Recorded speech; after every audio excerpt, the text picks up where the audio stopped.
ValveTime.net. Hi, and welcome to the ValveTime news for August 20th, 2016, where we'll recap the latest talking points regarding Valve and the community.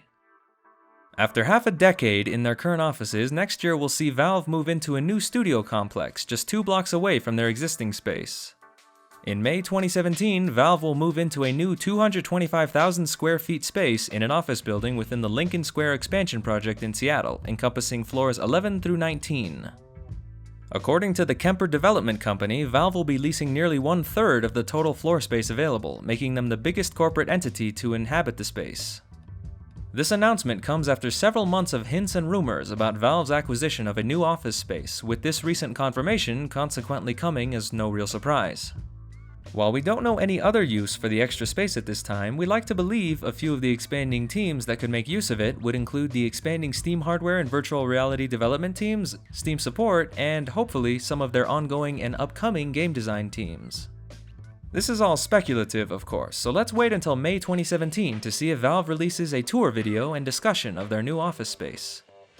While we're hoping for an expansion of the Steam VR hardware team, it's worth noting that Valve recently opened up hardware research for the Steam VR tracking system in a royalty-free format to allow third-party developers to create brand new peripherals for the HTC Vive virtual reality headset.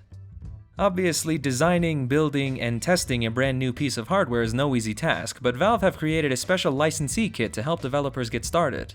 This kit will effectively allow individuals or companies to create objects which can be tracked by the Vive's base stations, using 40 individual sensors and various accessories to mock up prototypes of new pieces of hardware, thereby creating purchasable peripherals for the HTC Vive and its ever-expanding library of games.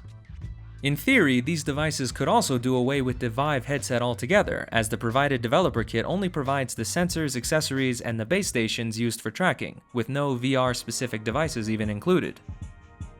This is obviously a very specific piece of news for very specific kinds of developers, but it's an interesting developer offering nonetheless, further highlighting Valve's open approach to virtual reality. Let's see where things go from here, if anywhere.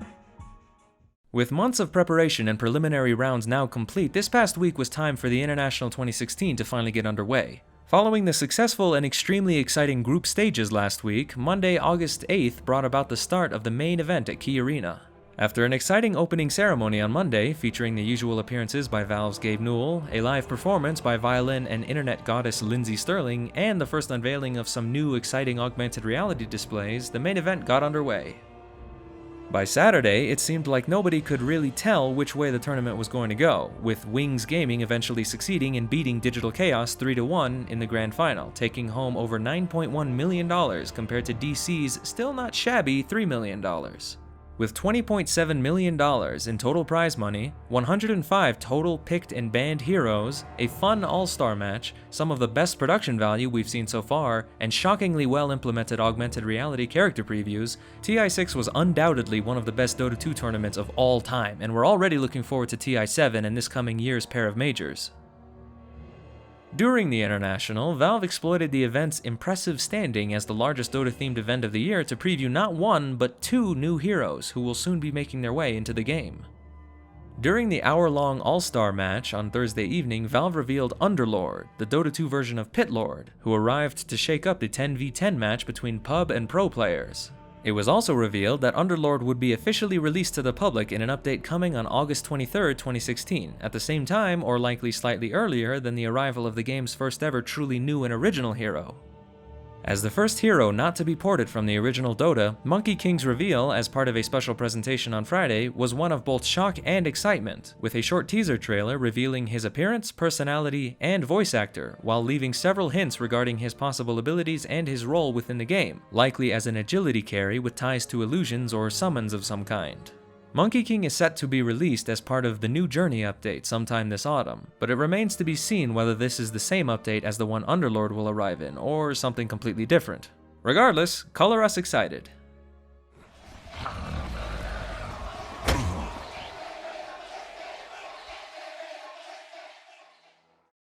In the interim between Underlord's upcoming appearance on Tuesday and his reveal a few weeks back, Valve have released the 6.88C balance patch. As a small supporting update, 6.88C mainly focuses on alternating the balance of a number of TI6's most popular and powerful heroes, including Mirana, Elder Titan, Timbersaw, and Faceless Void, among others. While minor, this update does provide some hints about Underlord's upcoming release, as he likely won't be released alongside a major balance patch only 4 days after another.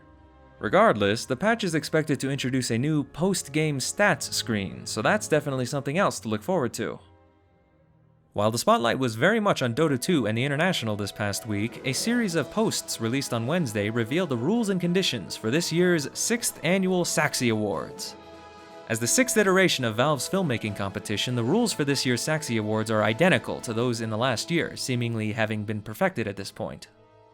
This means the awards are broken up into 6 categories, namely Best Action, Best Drama, Best Comedy, Best Short, Best Extended, and Best Overall, with all categories featuring a maximum video duration of 3 minutes aside from Short and Extended, which can last 1 minute and 5 minutes respectively. The awards are also identical to those featured in 2014 and 2015, including a rare Saxxy weapon for every contributor to a winning video, as well as an all-expenses-paid trip and tour of Valve's current headquarters in Seattle for the winner of Best Overall. Submissions open on November 4th and last until the 11th, when a 5-day voting period will then take place until November 16th. Winning videos will then be revealed by Valve's team on November 18th, so be sure to check out these conditions and rules over on the official announcement page before the submission date draws too close. Aside from the Saxxys, Team Fortress 2 didn't really receive too much love these past few weeks. That is, unless you count the conclusion to the somewhat forgotten Meet vs. Match class war that started back in early July with Meet Your Match. Beating out the Heavy with 56% of the total votes, if you can call them that, the Pyro is now officially set to be the first of the 9 classes to receive a new update pack focused almost entirely on adding new hats, weapons, and balance changes specifically designed for them. The exact release date and details of this new update have yet to be revealed or confirmed, but recent hints in the announcement blog post make it seem extremely likely that the patch will look to fix a number of long-standing balance issues and inconsistencies for the Pyro, as highlighted in an open letter from professional players some time ago. It'll probably be a while before this new Pyro-themed update is ready for release, so let's all just hang tight until then. Although not a major named update, a recent update for Counter-Strike Global Offensive added some interesting new changes. Dubbed Second Shot, the small patch introduced a new system for establishing accuracy and recovery rates when using the M4A1S, the M4A1, and the AK-47. A new page full of details about the changes goes in depth about how the accuracy for these weapons has changed, including graphs to show how the usage of the AK-47 has changed when tapping or going full auto. The rest of the update also added changes to the fidelity of sound effects for the P250, the 5.7, the Tech 9, and the dual Berettas, while also introducing several minor bug fixes and security improvements. A second update to CSGO this past Friday added the Gamma 2 case and a host of new weapon skins, alongside new official game servers for Peru, further expanding the game's unintentional titular global moniker. Before you go, don't forget to check out our website for a number of interesting new articles and minor news posts we recently released. Our researcher Barnes has been gathering up a bunch of his insightful information and preparing lots of neat articles out of content we've never quite managed to work into full videos.